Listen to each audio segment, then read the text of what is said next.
I picked a hitchhiker up the other night. It was cold. Listen. Hang on before you go in. Okay.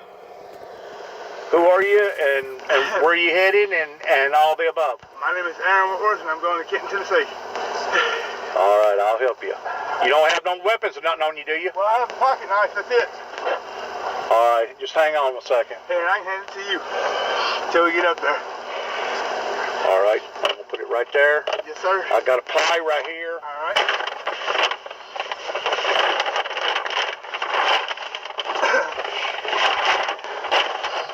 I've got stuff in here, so I'm going to have to...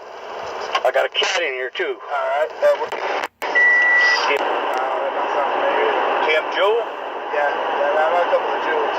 Do you? Yeah. Steve Jewell? Yeah, I know him too. Yep. They're all my friends. Yeah. Man, you've been walking since this morning from Carran? That's from, Is that where you started out this morning? Kenneth. Kenneth? Yep. Kenneth.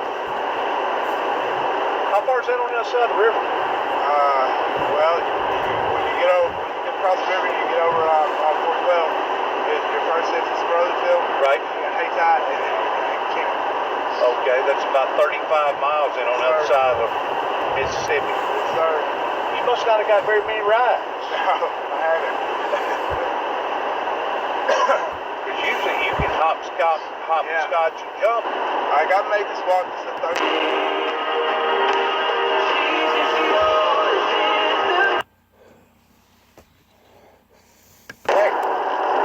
I think it is. Yep. In other words, there's Terry, Kay, Yep. and Penny. Mm-hmm. Yep. How well do you know the family? Oh, I know Jeremy. I grew up with Jeremy and Carrie, which is Kay's boys. And then Jeremy, he's the older brother of Kay. Kay's the sheriff over there in Martin, I believe. And then Jeremy, he works up there at SRG. And I know him since I was a kid. how about Russell? Whatever happened to him?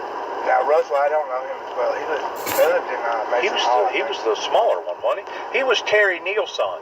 Yeah, I didn't Russell. know him hardly at all. You didn't know them hardly at all? No. And then the oldest one, what was his name? Tim? Yeah. Tim, I think? Yeah. I think they lived in Union City somewhere, didn't they? I believe so. And I see one of them is the preacher out there, right?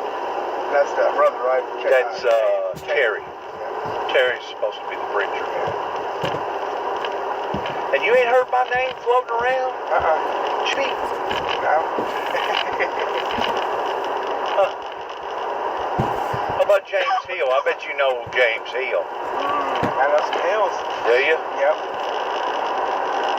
You're not really that old, are you? No, I'm 37. Right, you're just about my son's age. Did you ever know a Nicholas Jackson? Yep. Really? That's my son. Oh, yeah. Are you serious? Yeah. Do you got a nickname? You don't have a nickname? Nope.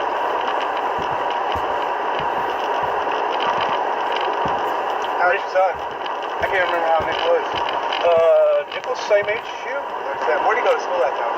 He went to school down there in Memphis. Oh, okay.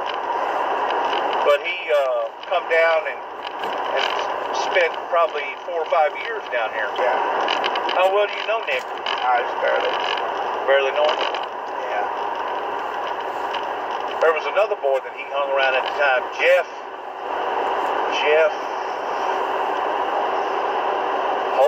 Hoggins or something like that. I don't know him. Never did know him? Nicholas has picked up on an occupation of being a sub pump operator,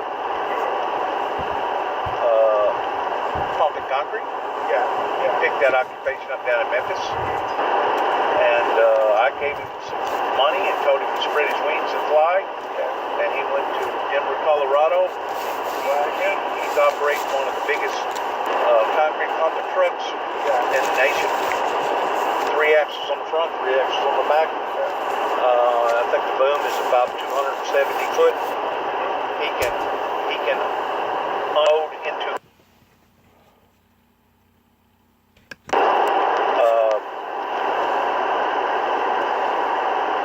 about 12 concrete trucks, full full-size concrete trucks every hour on the hour.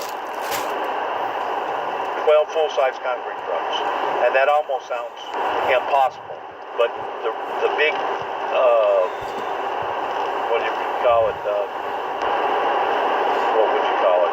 The trough that those guys throw their concrete off into so that his concrete can go up that chute and then put it wherever they want to put it. It's just absolutely remarkable. In other words, as one's backing in, one's pulling out. As one's pulling out, they're hitting him on both sides. See, I used to pour concrete. I poured it for near ready-mix and for Southern Concrete, and it had to be going full blast at the time like 12. Now, he's up in Denver, Colorado, making over $100,000 a year. About 4 is what they do. He's making over $100,000 a year.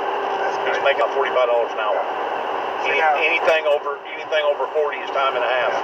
Yeah, down here they pay pretty decent. You get back about half. They pay You'll make about 60 a year down here. Yeah, they pay pretty good, about 18 to 22. For the plug truck drivers. Now, as a concrete driver, or this driver, I was making about 16. Huh.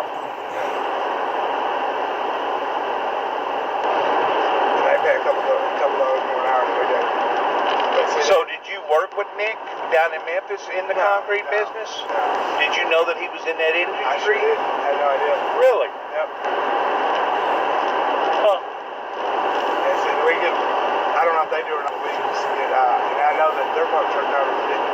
Now the ones in Arkansas didn't, the ones here in Tennessee, they got it. And what we would get paid is it's 8 hours a day. After 8 hours a day, it's overtime. It's daily. Because you never know how many hours you're going to get a week, you know.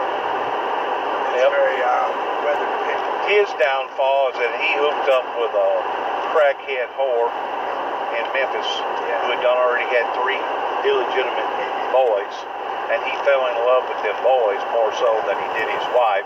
Right. Of course, you know, the old lady, she was all right, but he had to stay latched onto her until basically he finished out the youngest one's growth, of course, making sure that he was set, you know, taking care of himself. And then since then, I think him and his old lady has split up or gotten a divorce or something. We really ain't on talking terms. Being more in the millennial stage, me being almost 60 now, so there's quite of a contrast of age difference between us. Yeah. I did help him last November, just about this time of year. No, it may have been December. Like I said, him and his old lady had some problems. He wound up getting a couple checks and balances on his credit rating that wasn't all that good. And I wound up co-signing for him on a brand new 2017 four-wheel drive Dodge 350 dually axle, not a dually axle, but a dual wheel, so that he could pull a fifth wheel around. Yeah. I think that thing was about, after they got through adding all the pros and cons on it, I think that truck was about right at a $70,000 truck. Oh, I imagine. Had the deep plumbings in it. Had a old bearing. Yeah.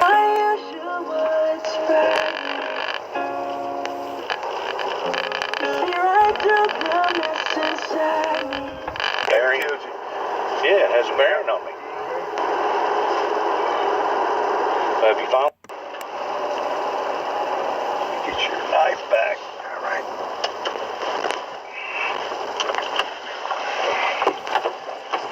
Only thing I ask, buddy, Yes, sir.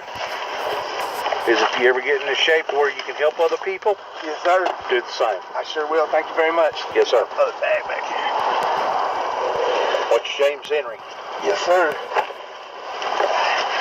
All right, you have a good day. Take care of yourself. Too. Thank you. Yep.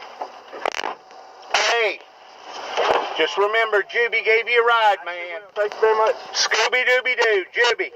Yes, sir.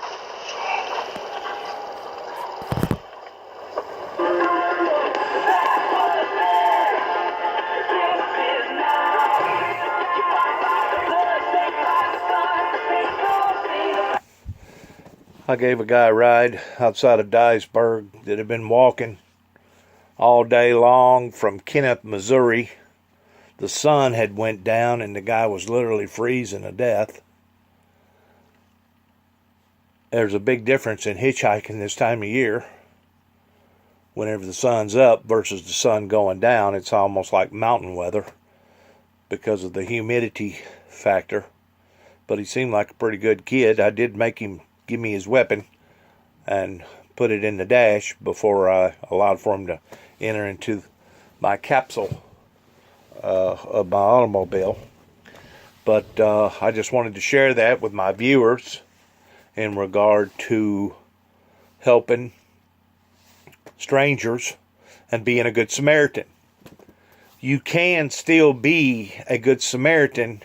You just got to do it in a much, much more carefuler way today in comparison to how they done it back in the 60s, 70s, and even throughout the early 80s. Because back then, hitchhiking was a very normal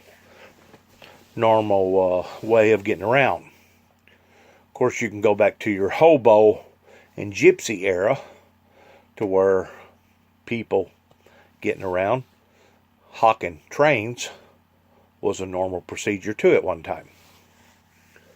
You just don't see too much more of that type of activity. But whenever you do, according to the Bible, when you see somebody in need, you're supposed to take care of them, but you do so in a very, very cautious form. Thanks again for listening. See ya.